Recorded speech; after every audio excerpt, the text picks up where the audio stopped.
Yo, what's up everybody? So listen, I'm gonna do, I guess it's a fish room tour thing, whatever, but I don't really have a fish room. I have a wall of fish, and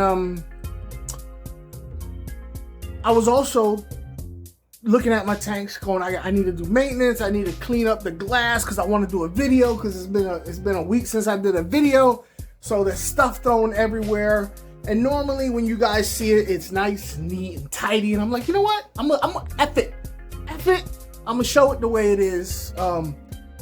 And so here we go. It's my little version of a fish room tour. I'm gonna tell you about all the tanks. I'm gonna tell you about how I'm filtering them, what fish I have in them, and problems I'm having with each individual tank as with the fish and whatever's going on. I'm gonna let you know. I'm gonna get in depth. I'm gonna get surgical with it. All right, we're gonna start here with my 15-gallon. It's turned into my rhizome tank. You know, the Nubius that I got is doing great. I got the one with a yellow, excuse me, one with the yellow. But I'm looking at it, and they're not really yellow. It's just the lighting that makes them look more yellow. That one is a little lighter than the other ones, but these yellows are not actually yellow. It's just the way the light hits it. Because I'm actually using that's a saltwater marine light. But for some reason on this particular setting, it does really good. Now I have this Java fern up in here, and the Java fern came in damn near dead, and I was like, you know what? Let me try putting it in there, see what it does. I can tell you that what was green is even greener. So it looks like it's coming back. But Java fern is inherently slow growing, so I don't know, only time will tell on that.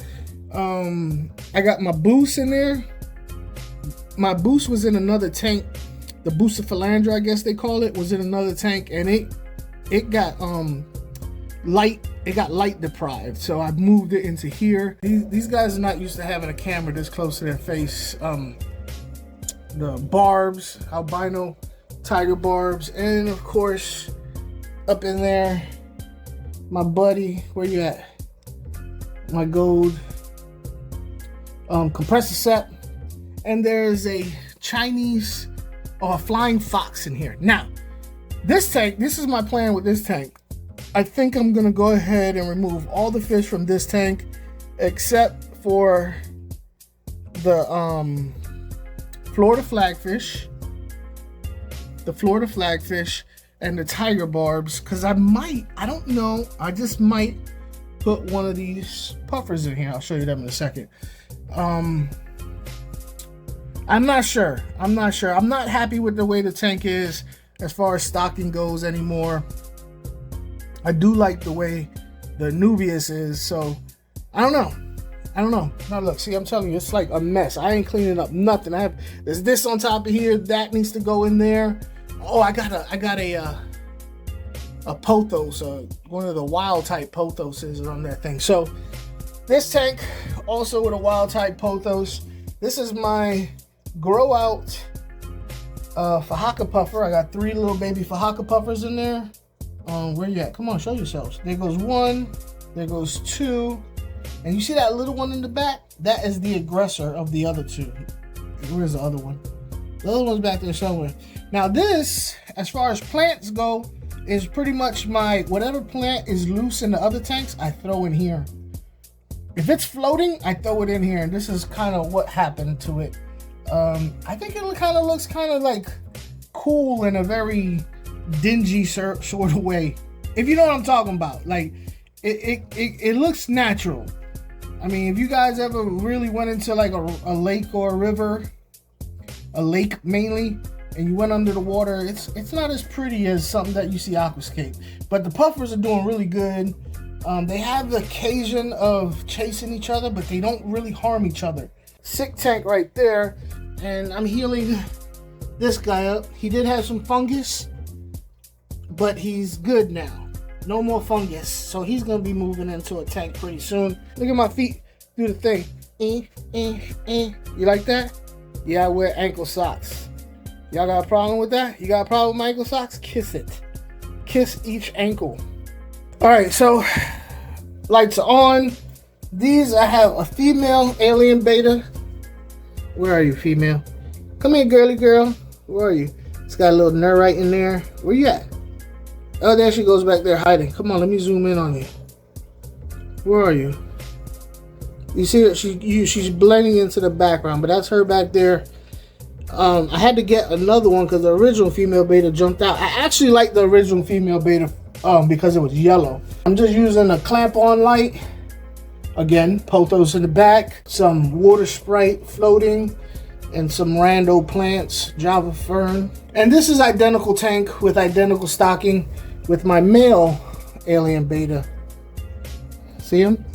He looks good, but there he is. There's the color. There's the color, baby. These are all 15-gallon innovative marine. 1, 2, 3, 4, 5, 6, 7. I got another one at the shop. I just don't have nowhere to put it right now. I don't know if you remember, this is the first tank I put up out of the whole entire set of tanks.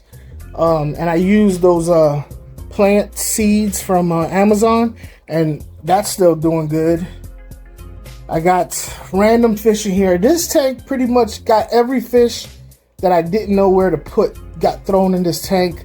So there's, hold up, you know what, let me sit down so I can talk better without, just hold up. My pearl scale, which for some reason my pearl scale is spending a lot of time hiding in the back. I got those Colombian tetras right there. The black tiger barbs. The one lone survivor of my purple or rainbow or whatever giant Daniels, because the other ones jumped out, literally jumped out through those holes. I had two other ones, and they honestly was a little bit irritating because they would swim so fast. So the fact that they're gone and he's slowed down a lot, I'm not mad at. Panda Cories up in there. In the back you see neon tetras that, I'm be honest with you, I don't ever foresee me pulling those neon tetras out because I have to tear up the whole tank. And in the back, you can't see them now, but I do have loaches,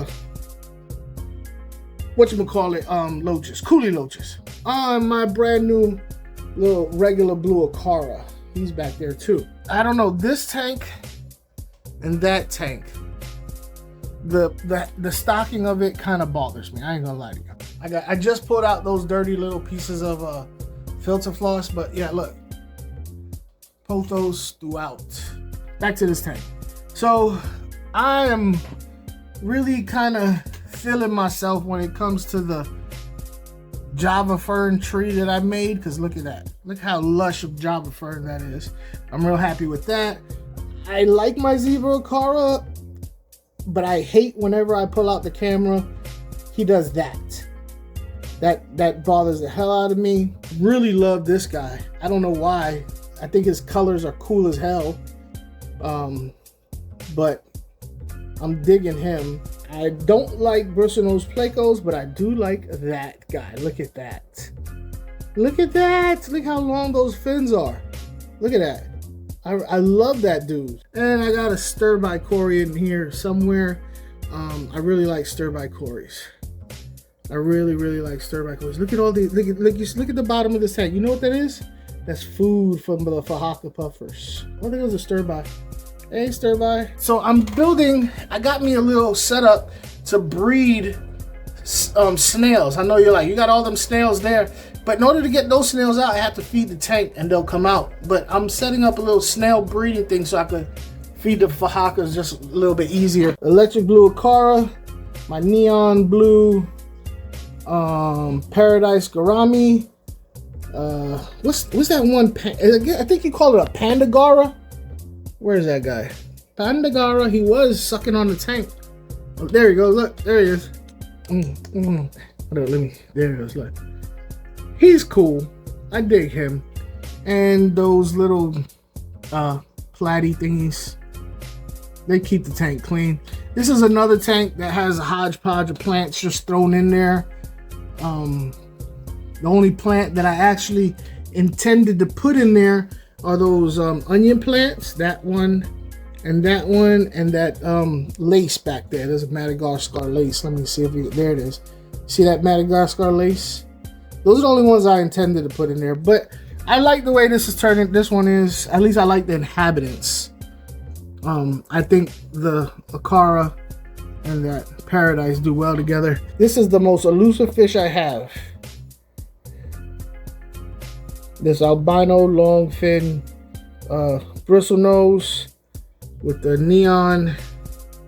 neon barbs right there, and my topaz cichlid who hides in the back all the time. Kind of irritates me. Hey, there's a little gold laser Cory. There's like 2 gold laser Corys in here, I think. There was.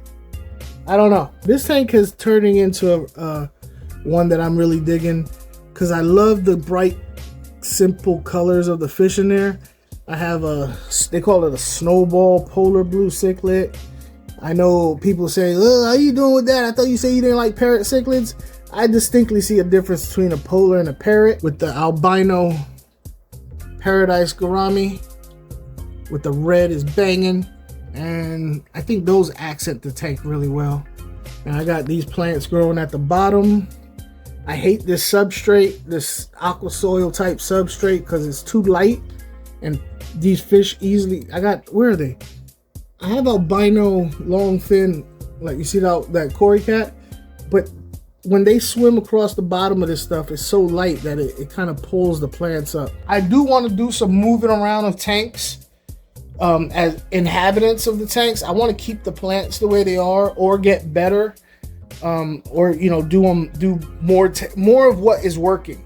You know what I mean? Like, look, that one is obviously working.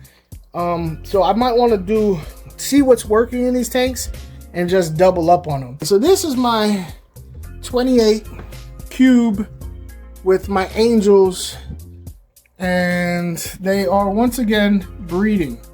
Now, here's the problem with this tank. The male, I'm cool with.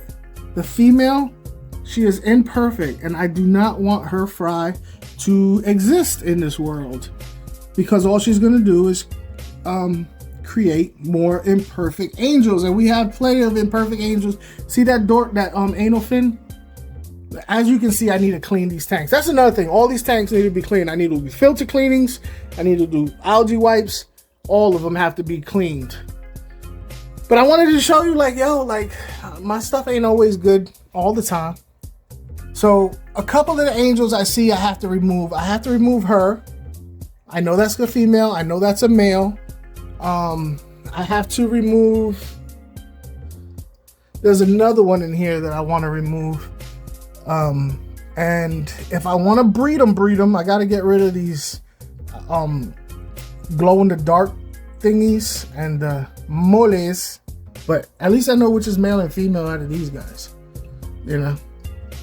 Oh, you want to see something cool? Check it out. Hold on, wait. Tommy 9 Fingers from Silver Creek Aquatics. Hold on, let me see if I could put that right there. It was called. It's not Silver Creek Aquatics no more. It's Silver Creek something or other. Like wild. I'm gonna have the link in the description below. But he felt compelled to do some artwork where he thought of my daughter, who is autistic, and he went ahead and did this, and he sent it to me. Now, what I love about this is that it doesn't automatically smack you in the face with autism awareness. You have to look. You see the puzzle pieces? The puzzle pieces is a symbol of autism awareness. Now, normally they are multicolored, red, blue, green, yellow. But he didn't have that. He put just the puzzle pieces, and I think it was subtle. I think if those were colorful red, blue, yellow, and green, they would look ridiculous. But he sent that to me, and I actually think, like right there, like on the wall behind it, right there, or on the wall right there, it would look good.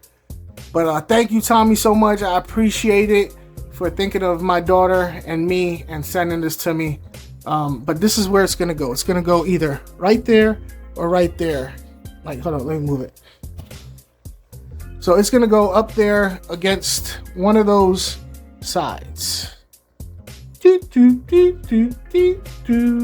it might go there, so that when I'm doing live stream, you can see it. So that's all of them. That's all my tanks that I have that I'm working with. my downsized tank setup because I am always planning on moving. So I do have other tanks. I know I got a flower horn up there, but that's my daughter's tank, and I don't want to take credit for her fish. So I didn't put that in this video. I might do a video on the flower horn another time, but really it's my daughter's tank. I just want to let you guys know, it's not how many tanks you have, it's what you do with what you got. I feel like this, in my living situation, how I live right now in a very small 2-bedroom house, with the size of family I have, this is very manageable. And when you take into consideration I have work, and I have a YouTube channel, and I'm working on a website, and I'm working on this, and I'm working on that, this is good for me. I can do all the water changes in an hour. I can do all the water changes and maintenance I can do in an hour. Don't feel compelled because you see people on YouTube with all these tanks all over the damn place, and none of them are really in all that good of shape. If 3 tanks is what you could do perfectly, then that makes you a better fish keeper than somebody who has 50 tanks that are all in disarray. That's just me. I'm just saying.